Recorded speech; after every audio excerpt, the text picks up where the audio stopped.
this is a pretty straightforward preview show. There's lots of great games in the Bundesliga this weekend, but there is one that stands above them all. As I open the Bundesliga app, there's a quote here from Bino Gittens: "The Klassiker is not a normal game." I mean, we made this argument last year that the Klassiker shouldn't be called a Klassiker anymore because, for it to be the Klassiker, both teams should be fighting for the title. Last year, in fact, neither one of them finished in the top two. So, maybe the Klassiker German football should be Stuttgart against Leverkusen. All jokes aside, I've had issues with this label, of course, because Dortmund have been the only thing classic about Dortmund is them finishing second, third, or fourth, or maybe fouling out of the Champions League spots entirely, rather than challenging Bayern Munich for the title. But here we are. This is the title that we have chosen since 2011 and 2012, and they did beat Bayern Munich to the Bundesliga title twice. When we suggested last year, Stefan, that we shouldn't call it the Klassiker anymore and put that in our headline, I got an email from the DFL telling us, no, it's still the Klassiker. Get out of here. So, yeah, here we are. We're still calling it the Klassiker, I guess. Yeah, I mean, you'll have to kind of explain to me, or maybe some of the DFL have to explain to me what the definition of a rivalry is. There's plenty of rivalries in German football. There's some great rivalries in German football. I know Dortmund are in need of a rival because Schalke are doing their best to get themselves relegated out of existence. But there's plenty of teams around Schalke or Dortmund. If Schalke go missing, they could pick up a fight with Bochum, or they could, head south to Dusseldorf, to Cologne, to Leverkusen, to Gladbach. There's plenty of clubs in that part of Germany. Some would say too many, actually, if you want. And I don't really understand the kind of argument about this being a rivalry by any means. It's certainly not a rivalry culturally. The fans don't see it as a rivalry. Every Der Klassiker I've been to has had Dortmund and Bayern fans more or less singing arm in arm before and after the games. I remember the first one I ever went to, actually, years and years ago. I was ended up in a karaoke bar in Munich after the game, and there were Dortmund and Bayern fans, arm in arm singing songs together. It's never been a rivalry by really any stretch of imagination. So, and even definitely not if you kind of want to look at the sporting merits of the game, which have quite heavily favoured Bayern Munich in recent years. I did quickly check, and Dortmund have only won 2 of these fixtures at home to Bayern in the Bundesliga since 2016. So, it's... I don't know what it is. Year. We can call it their Klassiker, but don't call it a rivalry. I mean, Dortmund won last year, right? When it didn't matter. Yeah, well, I meant specifically games at the Westfalenstadion, but yeah, they did win last year. They did actually win last year at the Allianz Arena, which I think I called at the time because I just thought it would be so very funny if they helped someone else to finally beat Bayern Munich to the title, which is exactly what they ended up doing. I'm not sure that's going to be the case this year. How long have you said it has been since Dortmund have won at the Signal Iduna Park, or Westfalenstadion rather? Yeah, so the last time they won there was I have it right in front of me here, was November 2018. Time before that was November 2016, and you have to go back to 2012 for the last time before that. So you're actually more or less talking 2 wins in the last 12 years when Bayern have came to face them at the Westfalenstadion. They've lost 4 of the last 5. They only picked up a 2-2 draw in 2022.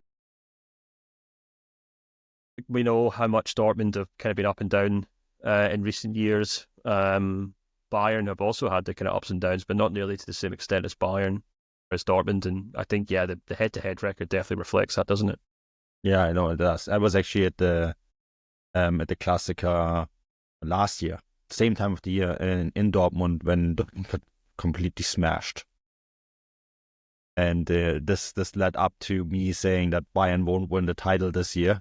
And all my journalist friends who were sitting with me in the stands were saying, well, who's going to take them on? Not the Dortmund side, blah, blah, blah, blah. And didn't win the title this year. At least I got that one right. But, it was a great point, because, that was one of those games where we thought Dortmund maybe could challenge, right? Because this was the early times under Tuchel when things were going a little bit sideways. but then Harry Kane popped up. I think he scored a hat-trick that day, and then famously walked through the mixed zone with the ball in an Aldi bag, and being quite happy about just completely and utterly taking Dortmund apart. Going into this game, there's a lot riding on it, but set the stage here for the Bundesliga title going back to Munich this year. With a win here, I think there isn't many obstacles coming to it until at least the end of the Hinrunde. And so, with 6 points already ahead of Frankfurt, I think if they win this game, they can probably start planning the parade in and around the Marienplatz. So let's start with Dortmund. What do we think here? Strengths and weaknesses. Let's start with the weaknesses. I'm sure there's many. One that I think is going to be quite obvious is Nuri Sahin is very inexperienced in this game. He experienced it as an assistant coach last year, right? So on the bench, I think we can start with that. What is his tactical approach going to work for this game? Do Dortmund have the strength in the squad to really challenge this Bayern Munich team that seems to be doing really well? So I think that's one of the most obvious weaknesses that I can think of is really on the bench at the moment, Stefan, for me. Yeah, well, we kind of talked in the midweek show, didn't we, after Dortmund's win, that they do have some kind of benefits from the fact that a lot of the players who've been out recently with injuries have come back. For example, Gio Reyna got game time. Jimmy Gittins obviously got game time and scored a goal. Even guys like Marcel Sabitzer, Daniel Malin, Girassi obviously came back after missing out in the previous Bundesliga match. And there's also maybe just quite good to have guys like Anton and Schlotterbeck playing alongside each other in defence, which will be a big help. Rierson at right back, I think, is a huge help for them. And we actually mentioned how Ben Spaini's kind of coming onto a bit of decent form, actually. So I'd say this is probably the fullest strength, if that's the word to word that I don't think it is. We've seen Dortmund, they're the best stocked Dortmund team we've seen so far this season, to be honest with you. They've got most of their players back for this game. And that should be a benefit to them. I think in terms of the strengths that Dortmund can kind of take into this game, I'd probably say that actually the most obvious one is that their home form is still pretty solid this year. You only have to go back to that very recent 2-1 win over Leipzig, which I think was probably their best performance of the season so far, I would probably say. They beat Frankfurt at the start of the year at the Westfalenstadion, which a very comfortable 2-0 win, actually, which I think really flew under the radar, to be honest with you, just because we didn't really know what Frankfurt were at that point, and they've just kind of seemed to go on from strength to strength since that defeat, which is really interesting. Heidenheim-Bochum games are two matches which I think if you'd flipped them round, Dortmund would have probably lost away from home, but they managed to claw back wins. A really impressive 7-1 defeat over Celtic in the Champions League as well. So there is something about Dortmund for their own fans which does seem to galvanise them this season, and Sahin should more or less have a fully strength team to pick from. I'm sure there'll be some people missing that I can't think of right now, but that's certainly what they have to hand. Whether it's enough to actually beat Dortmund, to beat Bayern, actually, is a very tall order. But it's more or less the best that I think Dortmund could have hoped for. And as we kind of said after the win in Croatia in midweek, I think the kind of thing that's really important for this Dortmund team is that Sahin does have options on the bench. We saw that start the season where guys like Daniel Malin, Gittins, I guess Reyna can now come into that picture. I guess the one that's still obviously missing is Adeyemi, who's a huge part for them. But I guess Bayer's obviously another one who can kind of play on the wing as well. But Sahin having these kind of attacking options to pick and choose from means he has options in the game depending on how things goes. And yeah, I think Dortmund are actually a pretty decent nick going into this game. Whether it's enough to beat Bayern, I guess, is the real question, isn't it? Yeah, I mentioned it yesterday on the Champions League pod that we did. I actually think that the game against Zagreb really helped Dortmund because, Nuri Sahin was able to bring in some players that have come back from injury, and because it was a relatively, in quotation marks, easy opponent in the Champions League and the game was so quickly wrapped up, he was able to kind of feed back players and give them just enough of a run out to get the legs going. Gio Reyna comes to mind, right, among others. But I think that is something that actually like really helps them. Versus Bayern, they had a really tough opponent in PSG, right? That wasn't one where they could rotate. Having said that, I think that Bayern squad is pretty deep this year. But yeah, I think that's maybe something that really kind of is going to help Dortmund. That they had a relatively weak opponent midweek, but also in this case, sometimes you say, oh, playing midweek is a negative, but I actually think playing for them against a weaker opponent in the Champions League was actually a positive, because it actually allowed some of these guys to get much needed playing time before the big one, right? So that is definitely, I think, a positive going into this game. Whether it's enough to beat Bayern, that's a really big question mark in my opinion. I mean,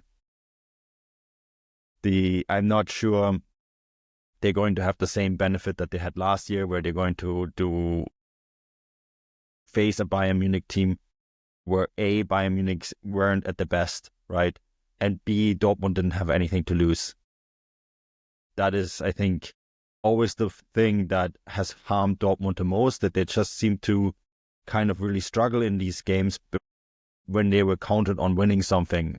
Last year, of course, in the Klassiker in the Allianz Arena, it didn't really matter what they were doing for themselves, right? I mean, at the end of the day, they weren't in the title race. It wasn't something, they didn't have to, the weight of the entire Bundesliga marketing department on their shoulders to make it interesting. It just was another game for them, and they seemed almost freed by that in some ways. And I think it's going to be really interesting to see whether that win against Bayern Munich, that win that finally came at the Allianz Arena last year, is going to help them with this game, right? Because all of a sudden, you had that experience. You can beat them. Mind you, though, I think this Bayern Munich team, we pointed this out last week on the show. When you compare it to last year, their point total is actually exactly the same at this stage of the season, and the goal differential is actually worse. But it just feels like this Bayern team is more stable under Vincent Kompany and just has more fun playing football games at the moment. And sometimes these games get decided by vibes, and I actually think that is one of the big strengths that Bayern Munich has going into this game, that the vibes are very positive at the moment. Yeah, the kind of psychological thing is really interesting, and I think it's a really important thing to bring up. As you said, Dortmund for years and years have really kind of struggled to deal with that kind of pressure of being the de facto challengers to Bayern Munich. I was actually just thinking when we started recording there that there used to be such a clamour to get to these games for the international media, because it was always seen as Dortmund being these fixtures being the ones in which we get to see whether someone will challenge Bayern. And it was only this fixture alone, because no one ever considered anyone else as capable of challenging Bayern Munich. And it's quite telling, actually, that I haven't bothered even thinking about going to this game. I don't know any of our international colleagues will be there. I'm sure there will be. I'm sure, Seb will be there for the Athletic and others, but it's not really got the same kind of allure as it used to do. But that might actually play in Dortmund's favour. As you said, last season, they do have a habit of picking up wins against Bayern when they're not expected to win it.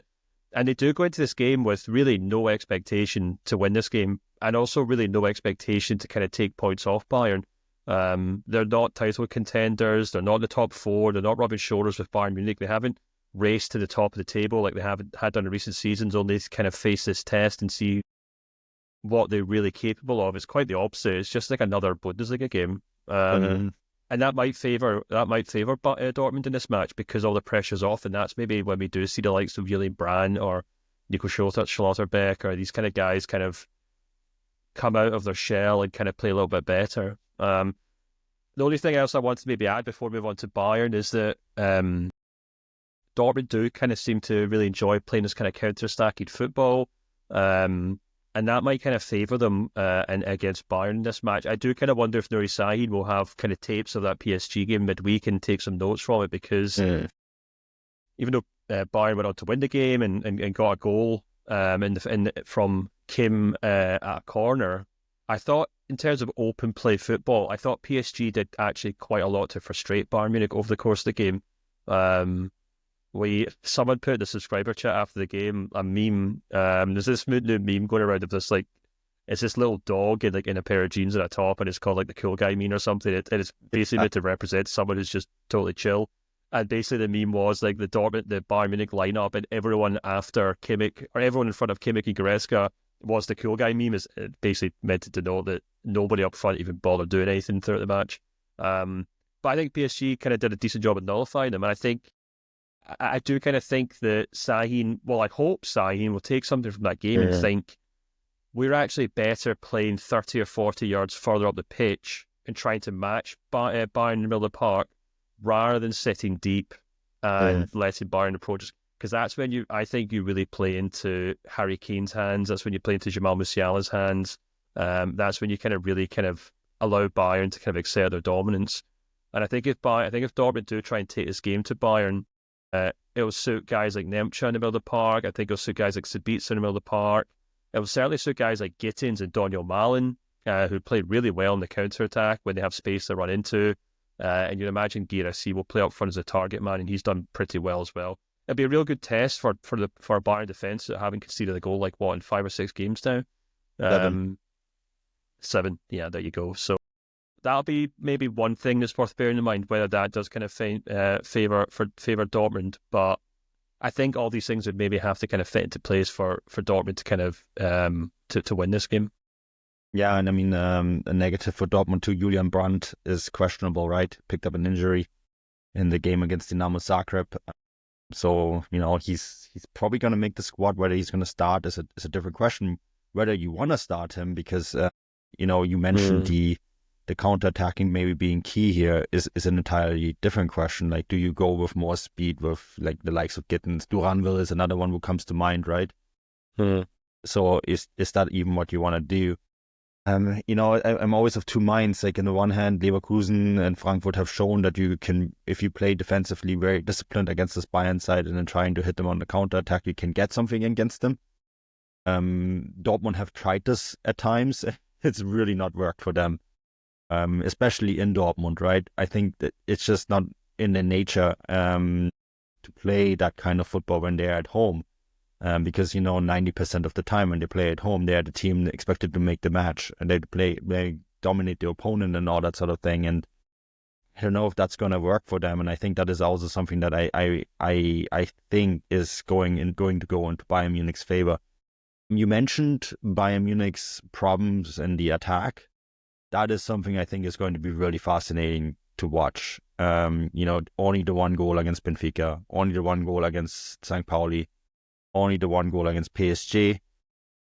In all of those 3 cases, it wasn't Harry Kane who scored. 2 of those goals came from Jamal Musiala. Then came that goal explosion by Harry Kane against Augsburg, where it took a penalty. 2 penalties, actually. And then, of course, a very late goal that he scores, right? But that is, I think, something that Dortmund are going to definitely take a look at. This Bayern attack hasn't been the best in recent games. As good as the defense has been, and I mean, massive credit to Kompany. That defense, to fix that defense with Upamecano and Kim, I don't think you can credit him enough. Those 2 players were on the garbage heap of football at the start of the season, and he has completely turned that back line around, which is no small task considering the media storm surrounding these players, right? So yeah, I mean, that's massive credit to him. And I think right now his next task is to get this attack going, to get Harry Kane going, to be less of a ketchup bottle. He scores in bunches at the moment, and the consistency. I mean, this is not something, not an anti-Bayern take. This is statistically out there, right? Like, Harry Kane hasn't been scoring consistently in the Bundesliga and the Champions League. It's been like usually at bunches, and I think that is something that in this game he will have to be at his best. Yeah, he will. It's something that we've kind of brought up quite a lot this season in terms of these big games. I thought he was pretty anonymous against PSG midweek, which we kind of predicted, to be perfectly honest with you. And I wrote my newsletter on Harry Kane, and I said, it's up to him. It's not up to him. It's up to Kompany. It's up to Bayern, and I guess it's up to him as well to kind of prove that they can find a system that gets the best out of him. They have this PSG game. I think they've got a tough Champions League game, maybe, if it comes to mind. And then they have a few more kind of tough Bundesliga matches as well to come up. And of course, this Dortmund one was a perfect example of that.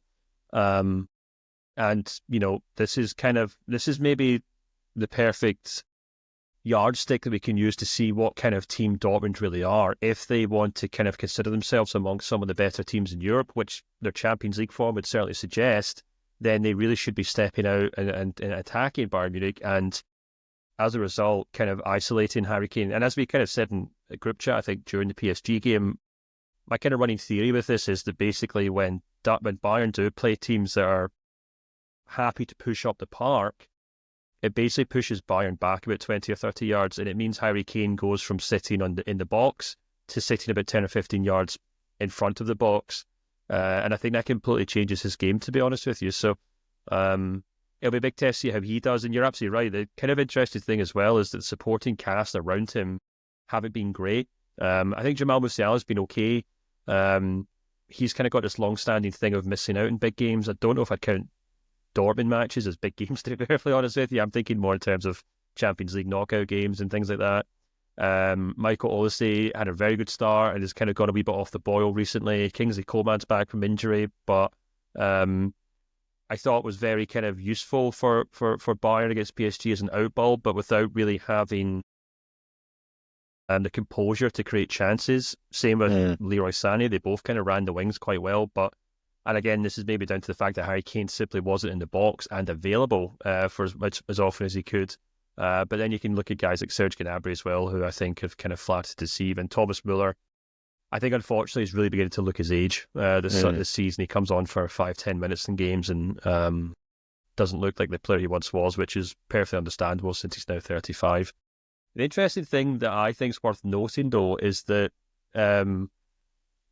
Kompany elected to bring Leon Goretzka into his team in recent weeks, and we saw him against PSG. And yes, he offers a lot of kind of defensive attributes to that team, but he's also got that really great ability to make late runs into the box, doesn't he? And he's very happy to kind of gallivant into the final third, leave Kimmich to kind of pull the passes in the middle of the pitch, and almost play off the striker if and when necessary. And I wonder if that could actually be a really useful tactic for Bayern going forward, since this array of wide players are all kind of flattering to deceive. I think obviously the guys can let us know in the comments below if the Bayern fans, but I'd be amazed if most Bayern fans, if they had the option, would actually want to keep Sané, Gnabry, and Kingsley Coman at the club next season. I think most fans would be happy to sell them if they got a decent price and look elsewhere for attacking talent.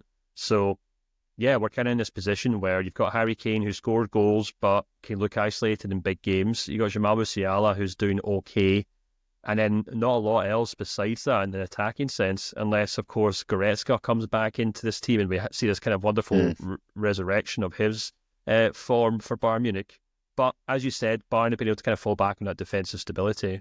And I think Kompany will probably be pretty delighted that they didn't concede a goal against PSG. He's obviously a defender. It's his stock in trade.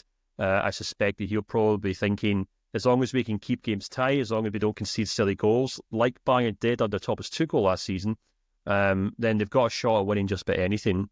But there's still a lot of work to be done in that front line, and it'll be really, really interesting to see if they go into this game and play a Dortmund side who are up for it, and all of a sudden it's, oh my gosh, we're back in like another Champions League match. Harry Kane's isolated, he's too far away from the goal mouth, we're struggling to create chances. Or if Bayern will do what they typically do in this fixture and say, guys, relax, it's just Dortmund, and Kane scores a hat-trick without really breaking a sweat. Yeah, and I think there's a good chance for that. This is a very, very much defining week, really, for Vincent Kompany. Keep in mind, they're now playing Dortmund, right? A big game for them. If they, again, as I said, that if they win this, I think their path to the Bundesliga title is there to reclaim it from Bayer Leverkusen. And speaking of Bayer Leverkusen, they're playing them in the German Cup next week.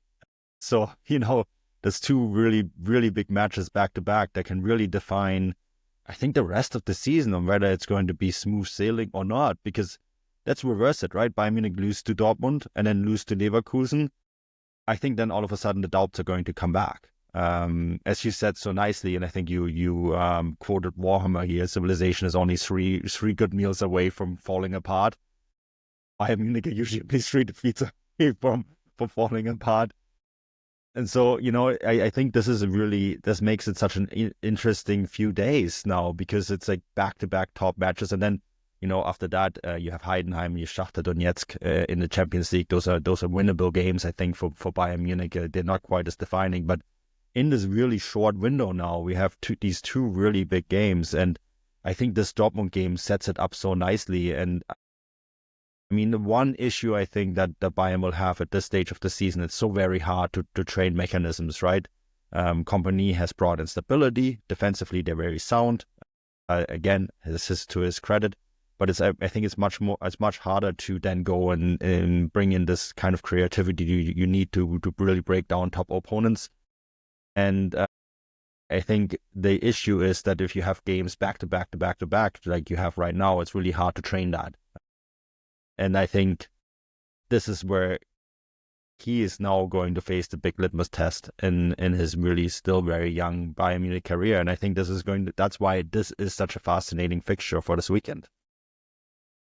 Yeah, absolutely. And it's kind of something that we talked about when was it we had this big kind of discussion about the tests that Bayern Munich would face? I guess it was after that kind of really impressive run where they went, 7 or 8 games without defeat. I guess it was probably ahead of the Leverkusen game. And then we said they got Leverkusen, Villa, Frankfurt, Stuttgart, Barcelona. And it was mixed results. We obviously saw them draw with Leverkusen. I thought Bayern probably did just about everything right that night except stick the ball in the back of the net. So I don't want to give them too much criticism for that. They then lost to Aston Villa, which I thought was a very naive performance, to be honest. They then draw with Frankfurt 3-3. They beat Stuttgart 4-0, which looked like a good result, but obviously the wheels have kind of come off Stuttgart this season, so maybe take it with a pinch of salt. And then they got thumped off Barcelona 4-1.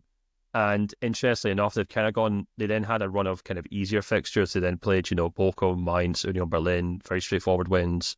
Benfica, which was, a decent team, but maybe not top tier European opponents, I would say. Obviously, you can feel free to agree to disagree. And then St. Pauli and Augsburg as well were 2 easy games. Then they played PSG the weekend there, which I thought was also another very tight game. So there's definitely a disparity between how they're playing against these kind of Bundesliga teams week to week and in these bigger games against either the other top 4 teams in the Bundesliga or in the Champions League. Now, Bayern Munich fans can very rightfully say, look, we beat Benfica, we beat PSG, what else do you want us to do here? And I think that's a very fair point. I think, as we said after the PSG game, it was a very competent performance, very professional performance. Harry Kane. Well, Harry Kane would be happy with defence, but Victor Boniface, gosh, I'm losing it now. Vincent Kompany was the one I was trying to look for there. Would have been very happy with the clean sheet. But yeah, you're right. They've got Dortmund at the weekend, and they play Leverkusen in the Pokal. And as you said, Bayern Munich are only ever so far away from disaster. It's always kind of there in the background. And I think, as such, Bayern kind of going into this game probably thinking they have to win it. Maybe not have to win it. Maybe a draw will do in terms of, title contentions. But you think they'd want to see a very strong performance as opposed to what we've seen, against likes of Frankfurt or Leverkusen to start the season, or obviously Aston Villa, Barcelona would be worst case scenario. I don't think Dortmund are really that good, to be honest with you. So we'll have to kind of see, but. Yeah, it all comes down to performance, and I think it is a game that Bayern absolutely cannot take lightly. Yeah, and let's go to predictions then. I think they won't take it lightly. I think they're going to smash them. I want to be honest with you. I'm predicting not smash, that's the wrong word. I think they're going to win it 2-0, but it's going to look like they had dominated the game, like in the previous match that we've seen in the run up to it. It's just quality that I see here right now. The defensive stability is a big one for me. And if Harry Kane can even slightly get going, Jamal Musiala can slightly get going with Schlotterbeck and Anton, and Dortmund's defense hasn't really quite convinced me yet. I'm not convinced by Nuri Sahin yet either. I'm not sure he can coach his team to a big win in a fixture like that. We'll see. Maybe I'm wrong, but that's just my feeling. I think this Bayern team is just too confident at the moment. this game against PSG, I think for me was a big test to go there and go against them and only score once and still win, and what looked pretty comfortable at times. I mean, yes, they got a big assist by Ousmane Dembele, but still, like it still looked pretty confident overall, despite only being up by 1 goal. And I don't know, I just sense that's just a number too big for Borussia Dortmund at the moment, Stefan. So do you have a score? I think unless you 2-0. mentioned that 2-0. Okay. Yeah, so I'm going to go for so away. yeah. So 0-2.